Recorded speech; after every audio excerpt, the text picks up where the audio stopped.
When I was a kid, the disaster we worried about most was a nuclear war.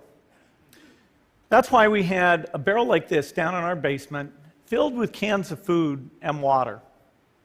When the nuclear attack came, we were supposed to go downstairs, hunker down, and eat out of that barrel. Today, the greatest risk of global catastrophe doesn't look like this. Instead, it looks like this. If anything kills over 10 million people in the next few decades, it's most likely to be a highly infectious virus rather than a war. Not missiles, but microbes. Now, part of the reason for this is that we have invested a huge amount in nuclear deterrence, but we've actually invested very little in a system to stop an epidemic. We're not ready for the next epidemic. Let's look at Ebola. I'm sure all of you read about it in the newspaper. Lots of tough challenges. I followed it carefully through the case analysis tools we use to track polio eradication. And as you look at what went on, the problem wasn't that there was a system that didn't work well enough. The problem was that we didn't have a system at all. In fact, there are some pretty obvious key missing pieces. We didn't have a group of epidemiologists ready to go who would have gone, seen what the disease was, see how far it had spread. The case reports came in on paper. It was very delayed before they were put online, and they were extremely inaccurate. We didn't have a medical team ready to go. We didn't have a way of preparing people. Now, Médecins Sans Frontières did a great job orchestrating volunteers, but even so, we were far slower than we should have been getting the thousands of workers into these countries. And a large epidemic would require us to have hundreds of thousands of workers.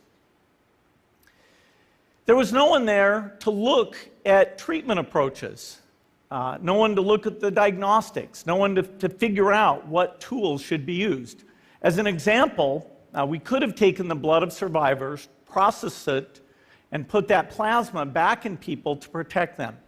But that was never tried. So there was a lot that was missing, and these things are really a global failure. The WHO is funded to monitor epidemics, but not to do these things I talked about. Now in the movies, it's quite different. There's a group of handsome epidemiologists ready to go.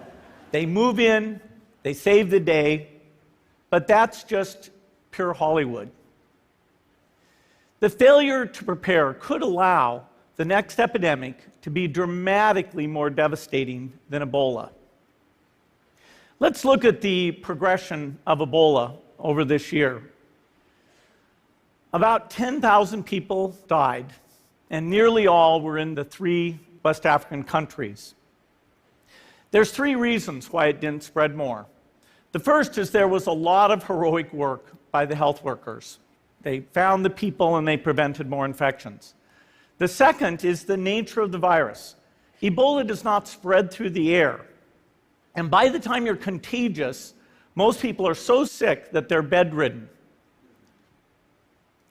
Third, it didn't get into many urban areas, and that was just luck. If it had gotten into a lot more urban areas, the case numbers would have been much larger. So next time, we might not be so lucky. You can have a virus where people feel well enough while they're infectious that they get on a plane or they go to a market. The source of the virus could be a natural epidemic like Ebola, or it could be bioterrorism. And so there are things that would literally make things 1,000 times worse. In fact, let's look at a model of a virus spread through the air like the Spanish flu back in 1918. So here's what would happen. It would spread throughout the world very, very quickly. And you can see there's over 30 million people die from that epidemic. So this is a serious problem. We should be concerned. But in fact, we can build a really good response system. We have the benefits of all the science and technology that we talk about here. We've got cell phones to get information from the public and get information out to them. We have satellite maps where we can see where people are and where they're moving. We have advances in biology that should dramatically change the turnaround time to look at a pathogen and be able to make drugs and vaccines that fit for that pathogen. So we can have tools, but those tools need to be put into an overall global health system, and we need preparedness. The best lessons, I think, on how to get prepared are, again, what we do for war. For soldiers, we have full-time waiting to go. We have reserves that can scale us up to large numbers. NATO has a mobile unit that can deploy very rapidly. NATO does a lot of war games to check, are people well trained? Do they understand about fuel and logistics and the same radio frequencies? So they are absolutely ready to go. So those are the kinds of things we need to deal with an epidemic. Kids can get all their vaccines, but also where we'll see the outbreak very early on. With the military, taking advantage of the military's ability to move fast, do logistics, and secure areas. We need to do simulations, germ games, not war games, so that we see where the holes are. In fact, if there's one positive thing that can come out of the Ebola epidemic, it's that it can serve as an early warning, a wake-up call to get ready.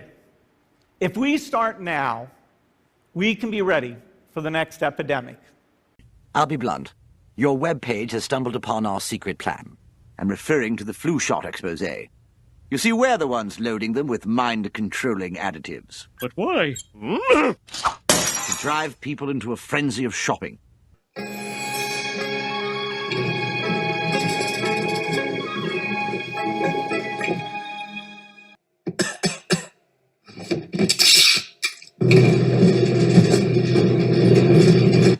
Oh, my juice loosener's never gonna come. Hey, Dad, this came for you in the mail. Happy birthday. Happy birthday.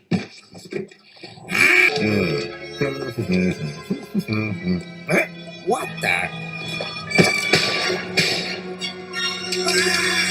The dreaded Osaka flu has hit Springfield with over 300 cases now reported. Okay, Mr. Sun, give me what you got.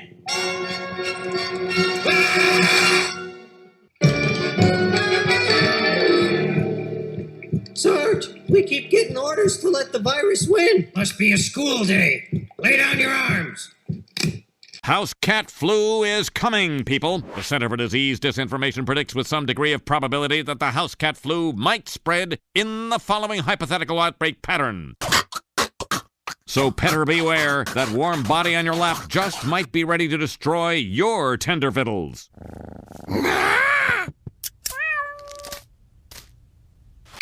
And now for an emergency announcement from the mayor. People of Springfield, because of the epidemic, I have canceled my vacation to the Bahamas. I shall not leave the city. Hey, you! Get that steel drum out of the mayor's office. Sorry, man. We need a cure! We need a cure!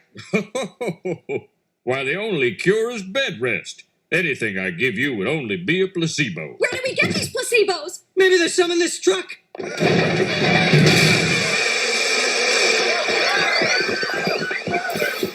I'm cured. I mean, ouch. Springfielders are advised to stay tuned for more information if they experience any of the following symptoms: mild thirst, occasional hunger, tiredness at night. You know, I don't know when this was ever a good idea.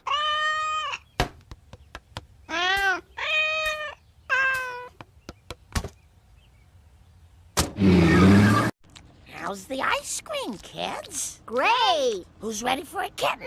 I am. Make mine calico. Here you go. This whole morning has been wonderful. Too wonderful. You're right. This is it. They're selling us to be crash test dummies. Oh, please let it be Volvo. Oh, you children are too suspicious. It's go time.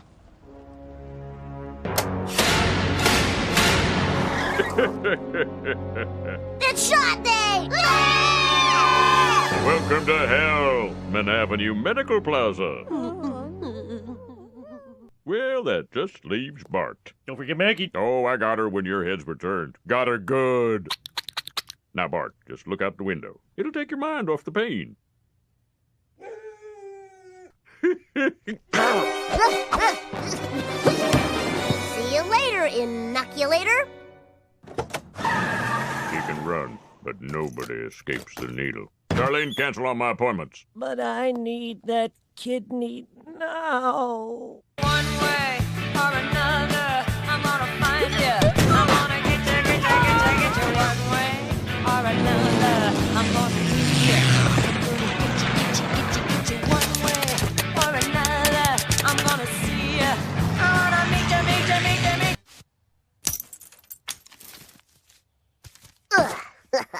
You're just too smart for me, Bart. What? Huh? Huh?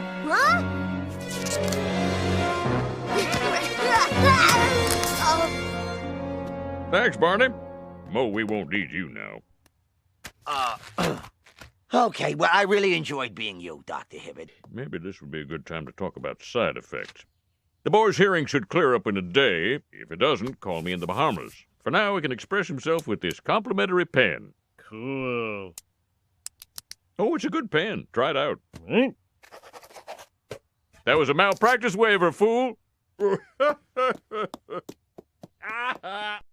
Just hours after the coronavirus was designated as a global pandemic by the World Health Organization, Hollywood's all-time sweetheart Tom Hanks announced that he had tested positive for the virus while shooting a movie in Australia. On March 11th, Hanks posted on his Instagram that he and his wife Rita Wilson, who also tested positive, both felt cold-like symptoms, fatigue and body aches. He added, "What to do next? The medical officials have protocols that must be followed. We Hankses will be tested, observed, and isolated for as long as public health and safety requires." As not only the first high-profile celebrity to be diagnosed, the actor's son, Chet Hanks, tried his best to put fans at ease about his parents' health with a video on Instagram. They both are fine. They're not even that sick. They're going through the necessary health precautions, obviously.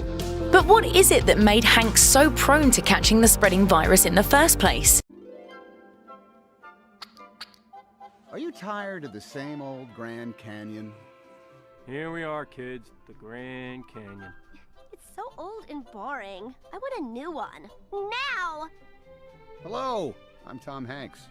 The U.S. government has lost its credibility, so it's borrowing some of mine. Tousle my hair, Mr. Hanks. Sure thing, son. Now, I'm pleased to tell you all about the new Grand Canyon. Coming this weekend. It's east of Shelbyville and south of Capital City. That's where Springfield is. It's nowhere near where anything is or ever was. This is Tom Hanks saying if you're going to pick a government to trust, why not this one? Did you see that? Yes, they're going to destroy Springfield. Are enough tests available? Yes, they are coming online. About half of state and local public health testing laboratories now have capacity to test, and I understand the rest of them will be coming online this week. That will bring us to about 10,000 tests a day if things run smoothly. Dr. Rivers asked this question to a number of guests because you see a lot of people walking around with face masks on. Are they actually effective? They are effective if sick people wear them to contain their coughs and sneezes and so on. They are not particularly effective for well people to stay well. We are also concerned about supply chains and making sure that healthcare workers have access to those masks because they're at high risk being in contact with people who may be sick, and so we want to make sure that they have access to the supplies. Is there a risk that people who are not well will not come forward because they don't have insurance? That might be a risk, and it could be a risk anywhere. It just becomes like a strain of the flu that we are vaccinated against every year, but we have this risk period of a year almost until we have that vaccination. We're only 8 weeks into this brand new pathogen, and so it's really difficult to understand the long-term horizon of what we could expect to see. I think it's true that we likely will not have a vaccine this calendar year, and so I think we should proceed with that planning assumption.